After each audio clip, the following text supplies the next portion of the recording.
Alright fellas, it's 265 Chevy here, 2-car garage. Today is December 30th, Monday. You see I got the floor back in. Got the sheetrock up on both sides.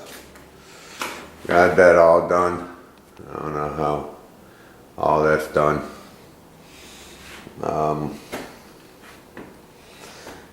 I got the first skim, and the way I usually do things, if you look right here where the plaster was and the sheetrock, I used what I had, and so it was 1/2 inch sheetrock, so it stuck out probably maybe 2/16, something like that, a small transition.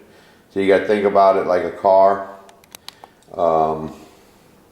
So what I normally do, and this is just me, I'll put a first skim to try to build the low side, just pretty much like a car.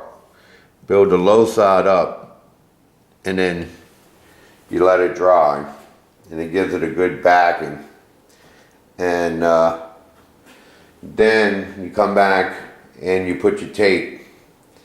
And there's two different types of tape that I use on brand new sheetrock, brand new. Okay, you don't have any plaster or anything else like that. You gotta remember, I'm dealing with an old house, so you kinda gotta do a little bit differently. But on brand new sheetrock, I use all paper tape.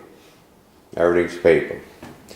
Now, when I transitioned from plaster to sheetrock, I use mesh tape. And I'll show you all that after I do this. But so paper tape's gonna go in the corner right here. Be able to put paper tape, and then you float off on both sides. And a lot of people, when they want to do mud work, they try to do a lot of it at one time because they don't feel like fooling with it. But pretty much it's just like everything else. You really should do it in steps. You float it, you let it dry, you come back the next day, and then you lightly get all the hard ridges off with your knife, and then you come back and you put another skim. And that way it's a lot easier to fool with. So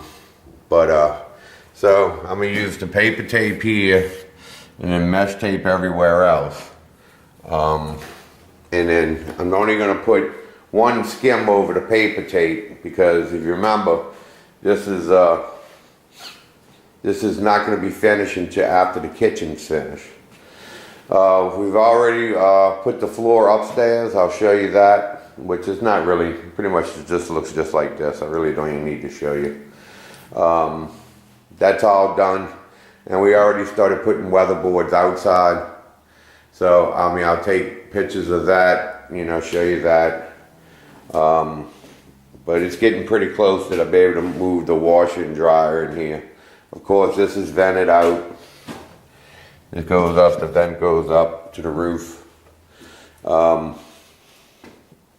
the water drains in there. Everything was tested. All the wires are in. You got the, receptacles. They all work. Gotta cut the vent for the dryer. But it's coming together. I mean, it's been a long process, but it's getting there. And this is actually going to be the washer and dryer here, washer and dryer here, washer on this side, dryer on that side. But actually this room also is going to be like a mini kitchen. We're going to put, the stove and the ice box and a refrigerator, which y'all call it. We call it ice box down here in Louisiana. Put that in here. It's a small room. It's going to be pretty tight, but this is what I got to work with, and we're going to destroy it. In the beginning of the new year, jump in the kitchen and start destroying all that, and I'll show you all that when I get to that point. Moving a lot of stuff around, but today is going to be working outside. Trying to button up the weatherboards upstairs.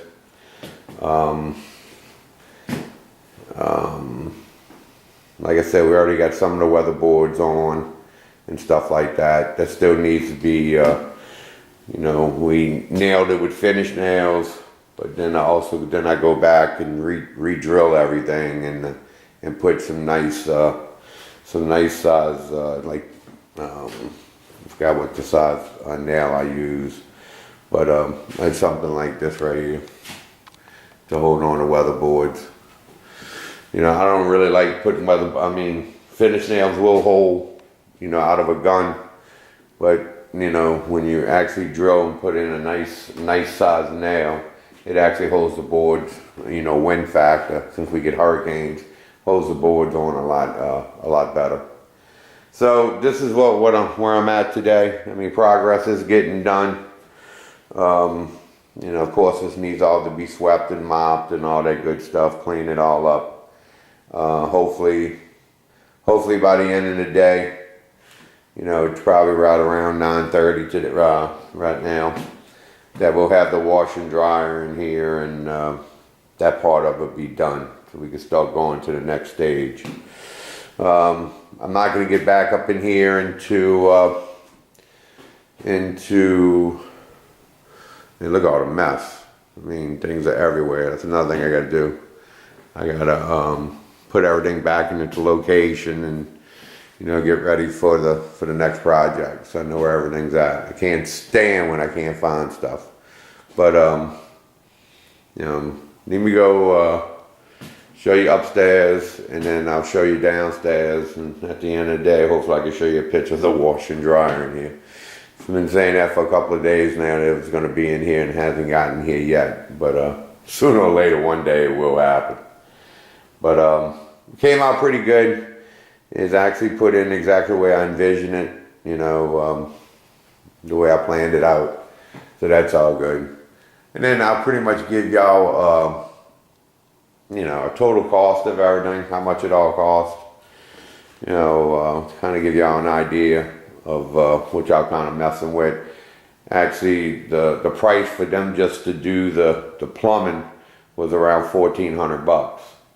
So I'm a little bit over that, but with all the other work done yourself, might be I might have spent maybe $600 more or something, somewhere around there, buying all the materials, actually having another person helping me, and getting it done myself. So if I would have just charged they would have came in at $1,400 with me pulling out all the plaster and the weatherboards and all. That's all the hard work. Then it would have cost me to put all that stuff back on. So all of it gets done for maybe about $400, $500, $600 more. So I'm gonna sign off here and bring you upstairs and show you what upstairs looks like. All right, bye. All right, fellas, now we upstairs. You can see all the floors down upstairs. Can't really tell that it was even pulled up. All nailed back down. Pipes running through the floor. Neat and nice. Of course, you've seen all this already. But still need to wrap those pipes. Like I said, these videos just kind of keep on repeating itself, because you keep on seeing the same processes, but it's, how can I say it, take your time and try to plan things out. It comes out pretty well. This is not rocket science.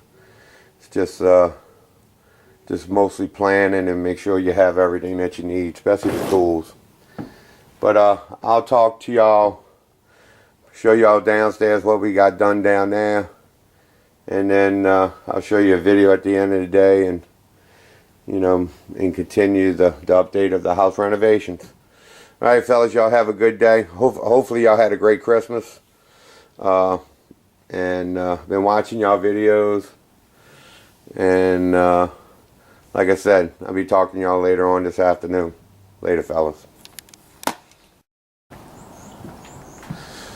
Alright, fellas, I'm downstairs. Y'all can see we ran the bottom course. Trying to go around those pipes right there are really a pain in the butt. but got that done.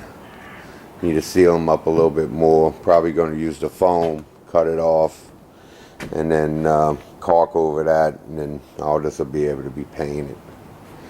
But it's all insulated. It's all Tyvek'd, and ran that course all the way up. So that's all done. All the wood's been sanded all the way down to bare wood.